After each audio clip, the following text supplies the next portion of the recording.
Hey guys, namaste. Hope things are great with you. Let's talk about Venus in the fifth. But before that, if you are new to my channel, I do provide a Vedic consultation, astrological consultation. Also, this channel is used to share my knowledge, which I've acquired for the past 15 years now. There are many videos, over 300 over videos. So have a look. You may like it. If you like it, do subscribe and do spread the word. Okay, so let's talk about Venus in the fifth. What is it all about? And if you have this placement, perhaps you may having whatever that I'm going to say right now. I'm not sure, but maybe there is. But based on my research, this is what I have, come to a conclusion. Okay, Venus is the personification of love, passion, desire. Okay. And the fifth is the house of romance, formal education, courage, compassion, the past life, and of course progeny, children. All right. So what would naturally happen if you have Venus in the fifth? Okay. So now I need to explain something about Venus. Okay. Now Venus, although it has it's got a very nice reputation to it. When people say Venus is always nice, especially the Venus Dasa, right? Because Venus makes us happy. It shows us the path of desire and fulfillment of the material world. Please underline that word, material world. Okay, it is not connected anything to do with the spiritual world. It has very, very less connection with the spiritual world. It's only interested with the material aspects of things. Okay, so traditionally Venus has a bad reputation. Traditionally, if I were an astrologer 300 years ago, okay, I would say if you are going through Venus, or if you have a strong Venus, then I have to tell you that you are going to have problems in life. Because why? Because one needs to understand that Vedic astrology is part of the six limbs, one of the six limbs of the Vedas, the Veda Angas, right? And of course that also means that it's part of the Vedas. And what does Veda teach us? If you look at it in a nutshell, the Veda is a knowledge which we should use it, and the wisdom that we have to use the knowledge in order for us to reach sanctity of life, the purity of life, the path of righteousness, dharma. And as such, we would not be in the shackles of samsara. Okay, the idea is for us not to be born again. So we do a lot of good stuff, a lot of things which are virtuous and good deeds and right conduct. And by doing so, we would be given the opportunity, or there will be a prospect for us not to be born, but for our soul to join or to be in communion with the divine, the supreme God, right? With the divine, I would say the entire cosmic energy, right? The very essence of creation. Okay, so that's what we're trying to do. That's what Jyotish and all other application of the Vedas is trying to do. It's trying to make us fulfilled and perfect in all sense, from mind, body, soul, everything, so that we would eventually reach salvation. Okay, and the last thing the Vedas is trying to teach us is to be connected with the material world. Okay, but what happens now is we have sort of least interested with what's going to happen after death. Pretty much we want to know what can we have now in this plane of existence, not the other spiritual realms or whatever realms there is. We are interested with the fancy car, with the big bank balance, investment portfolios, the relationship always wanted, the health, right? All these things are our concern. Very, very physical. So we are bound to the physics and its application of it. We are really not concerned about the spiritual world, which is why over the years Venus has, from a poor reputation, because it keeps us connected to the material world rather than connecting back to the spiritual world. So we are actually moving away from the core teachings of Vedic astrology. We are saying that Venus is benefic and all that. Yes, of course, it brings us money, makes us feel nice, our desires and fulfillment will be there. It's all good, right? But then it keeps us away from the true success. Success is subjective, right? But as long as we are in the faith of Sanatana Dharma, Hinduism, or the Vedic application, then we accept the fact that renunciation, end of the day, we need to leave anything and everything, and we need to focus in one thing and one thing only: spiritual and service to humanity. Okay, so which means at the time of death, and of course, we would be in a very peaceful, in a state of mind, right? So that is ultimately the intention. Okay, to be less materialistic, more spiritual in nature, more in service, more inclusive rather than to be exclusive. However, Venus is the other way around. Venus, Rahu, and all these guys are, they're pretty much the other way around. Okay, they want to have material success. So I wanted you to understand that. Okay, so but then of course we are, as much as possible, I want to be, I want to follow the traditional ways of Vedic astrology. So I just want you to understand that part. Now, what happens when you have Venus in the fifth? Now, Venus in the fifth is actually not a good position. Why? Because the fifth is controlled by, if you look at the Kala Purusha scheme, the framework of Vedic astrology, it says that the fifth is by default the ruler of Leo, right? Simha Rasi is the ruler of the sun. The presiding graha is the sun. Now, what happens here? Venus and sun and moon, Venus is the arch enemy of the sun and moon. Okay, and it's in the sign of the sun. Okay, so it's totally unhappy. It's very restless in this situation. And so what happens?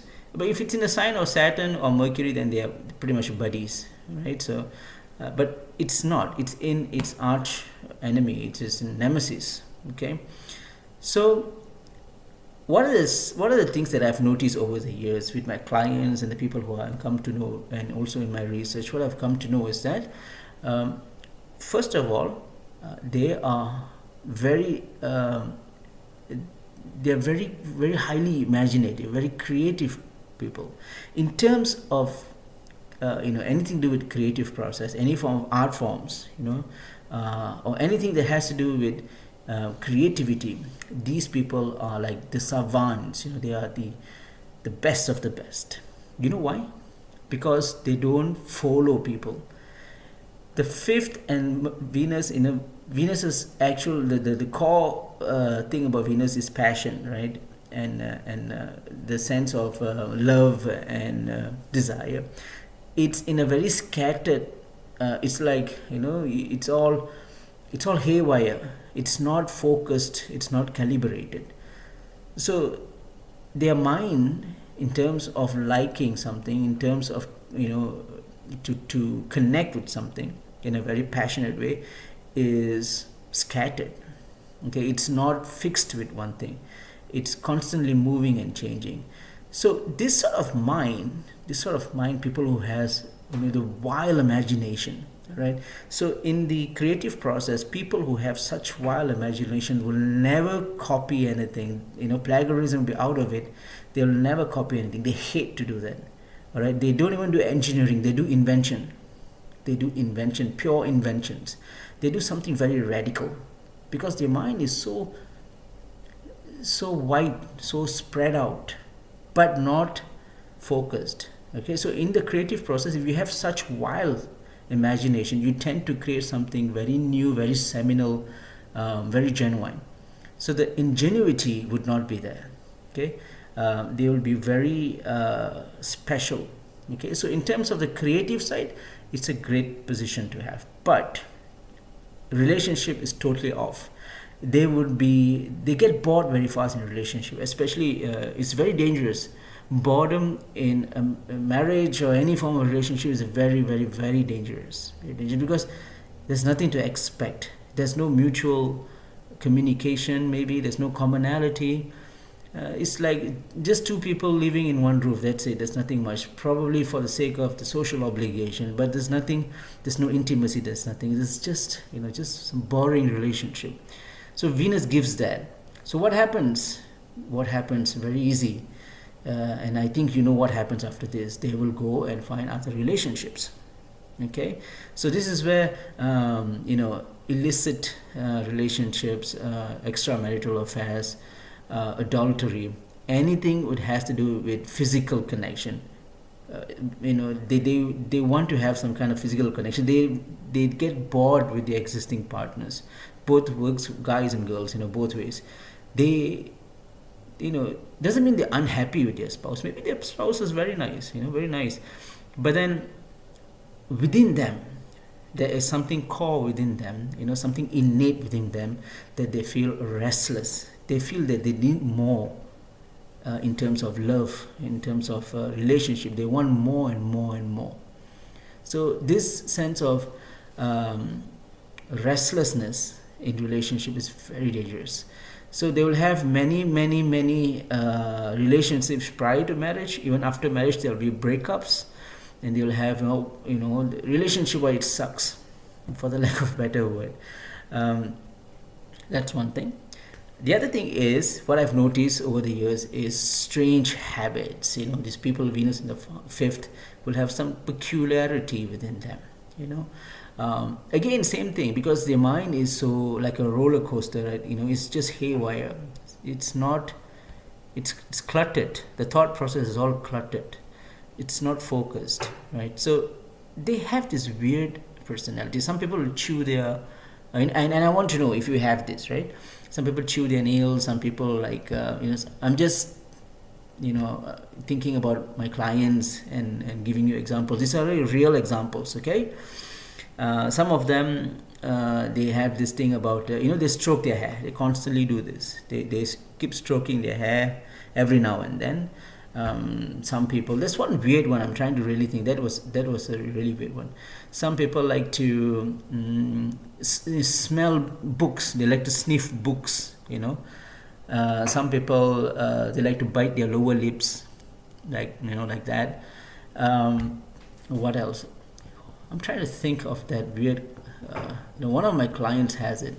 Oh yeah. It is, if someone sneezes around them, they will hold their breath.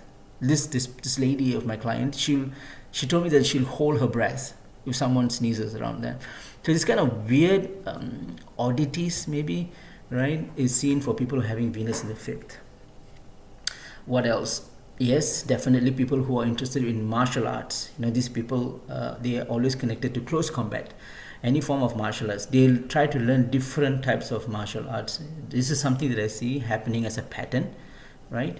What else? Oh yeah, the last is the best. These people who are Venus in the fifth, are you ready for this? Is very, very quote unquote hot, very sexy, good looking people. The countenance, very nice. They have very nice facial symmetry, and it's very nice. They have very pleasing, very appealing. Their countenance is so nice. The facial features is so nice. It's difficult to gauge or to guess their age. Some maybe 70s and 80s, but still they look very, very appealing. Very appealing. They're very sexy. They're very appealing. They have this strong magnetism in them, because why? Again, love is being scattered. They're new. Every day is a new thing for them. They don't get bored in terms of seeking things, but they'll get bored with the same thing if it happens again and again. That's something boring. But they want new things. They keep changing, their whatever that situation they are. And of course, as I said, it's good when in the area of creativity, it's good, but in the area of relationship, it's really bad, because you cannot. This relationship needs to be solidified. It needs to be concrete. If it's loose, if it's in the fluid state, then it's going to be a problem, right? I'm not sure if I've covered all of it, but I think, yeah, that's about that. So I hope you like this video. And again, I want to know if you are someone in Venus in the fifth. It will be good for my research. The Venus in the 12th, I had many emails from you. So thank you so much. And it's truly helpful in my research. So thank you so much. So I hope the Venus in the 5th also to hear many comments from you guys. So thanks once again. Take care. Namaste.